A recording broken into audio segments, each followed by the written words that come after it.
ত্রেতার মানুষ হোম যজ্ঞাদি করে আত্মজ্ঞান লাভ করত, আর দাপরের মানুষ পূজা অর্চনা করে আত্মজ্ঞান লাভ করত। আর কলির মানুষ পিতার আগে পুত্র চলে যায়, মায়ের আগে মেয়ে চলে যায়। আমাদের আয়ু নির্ধারিত নেই। অন্যান্য যুগে হোম যজ্ঞ ছিল, এখন বলুন 6 মাস যদি আপনি আহার নিদ্রা ত্যাগ করে যদি অগ্নিকুণ্ডে আহুতি দিতে পারেন, 100% আপনার ঈশ্বর প্রাপ্তি হবে। এখন আপনারা বলুন, আমরা 2 ঘন্টা কীর্তনে বসতে পারি না, 3 ঘন্টা বসতে পারি না। আমি কিছুক্ষণ আগে মহাপ্রভুর গান গেয়েছি, বলেছি সবাই হাতে তালি করুন। অনেকে হাতে তালি একটু দিতে দিতে তারপরে ক্লান্ত হয়ে গিয়েছেন কিনা? 6 মাস আহার নিদ্রা ত্যাগ করে যদি অগ্নিকুণ্ডে আহুতি দিতে পারি, কৃষ্ণ প্রাপ্তি হবে। কিন্তু 3 ঘন্টা কীর্তনে বসা যায় না। যজ্ঞের জন্য উপযুক্ত জায়গার প্রয়োজন হয়, যজ্ঞের জন্য শুদ্ধ উচ্চারণ মন্ত্রের প্রয়োজন হয়, যজ্ঞের জন্য শুদ্ধ গীতের প্রয়োজন হয়। কিন্তু এগুলা পাওয়াও যাবে না, আর যজ্ঞ করাও আমাদের হবে না। তাই তো মহাপ্রভু বললেন, আমার কলির যুগের মানুষ বেঁচে থাকে কম, আয়ু যেহেতু নির্ধারিত নেই। কলির মানুষের ভক্তিতে হবে মুক্তি, আর নেই কোনো যুক্তি। আচ্ছা বলুন, আপনারা এখানে যারা এসেছেন আজকে, আপনারা মাতন্যের জন্য মাতলে কিচ্ছু বুঝতে নাই।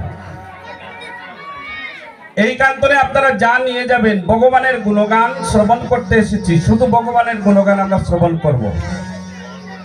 কীর্তনে আসলে আপনার বাড়ি গাড়ি হবে না, টাকা পয়সা হবে না, আপনার বিশ্ববিদ্যালয়ের বড় বড় ডিগ্রি আপনার হবে না। কিন্তু মনে রাখবেন, আপনি একদিন এই জগৎ থেকে চলে যেতে হবে। আর চলে যেতে হবে ভবতরণীর ঘাটে কান্ডারি সেজে একজন জেগে থাকবেন, দাঁড়িয়ে থাকবেন। শুনেছেন না? ভবের ঘাটে দিচ্ছে গুরু কর্ণধার।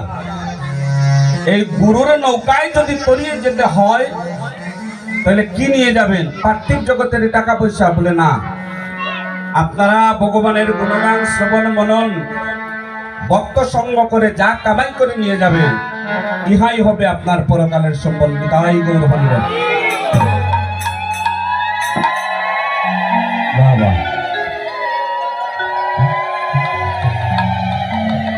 সুধীজন, আমাদের সনাতন কুলে এত ধর্মগ্রন্থ আছে কিনা? হরিবল। আমাদের বাড়িতে, আমাদের সনাতনী সমাজে এত বড় বড় ধর্মগ্রন্থ আছে কিনা? আছে। এই সকল ধর্মগ্রন্থ পড়ে ভগবানকে পাওয়া আমাদের সম্ভব নয়। কারণ কি? কারণ আমাদের সকাল হইলেই আমাদের পেটের চিন্তা করতে হয়। গৌর হরিবল। ধর্মগ্রন্থ পড়িয়া ভগবানকে পাওয়া, ভগবানের পূজা অর্চনা করা আমাদের এই কলির মানুষের পক্ষে সম্ভবপর নয়। কেননা আমাদের সকাল হইলেই বাবা পেটের চিন্তা করতে হয় কিনা বলুন? করতে হয়।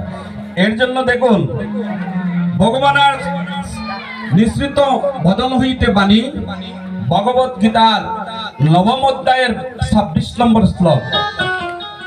এই 9ম অধ্যায়ের ভগবত গীতার 9ম অধ্যায়ের 26 নম্বর শ্লোকে ভগবান নিজে বদন হইতে জীবের জন্য উত্থাপন করলেন, দেখো আমাকে পাইতে হলে বেশি কিছুর দরকার হয় না, একমাত্র বৃক্ষের পাতা, বৃক্ষের ফল, বৃক্ষের ফুল আর একটু ভক্তি নিষ্ঠা নয়ন জল, ইহাতেই ভগবানের চরণ কৃপা পাওয়া যায়।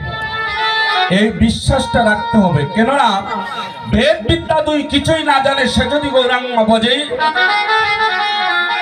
নয়ন আনন্দ বলে সেই সকলই জানে, সর্বসিদ্ধি কর তলে তা। তুলসী দল মাত্র ন জলস্য চলুকেন ভাবিক্রীড়িত, সমাত্তলাং বক্তব্য বক্তবৎসল।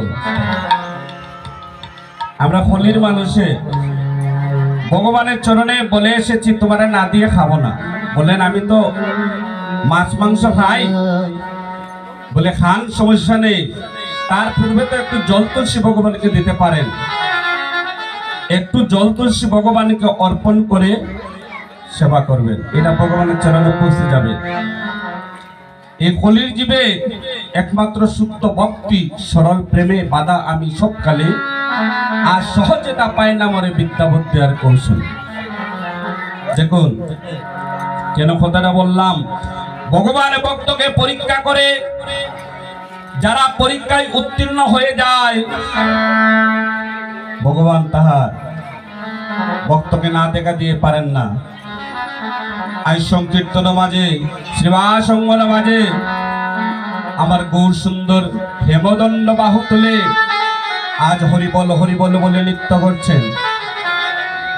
গৌর হরিবল কেমন করে নৃত্য করছেন, মহাপ্রভু নৃত্য করছেন, কেমন করে নৃত্য করছেন। আমার শ্রী গৌরাঙ্গ নাথ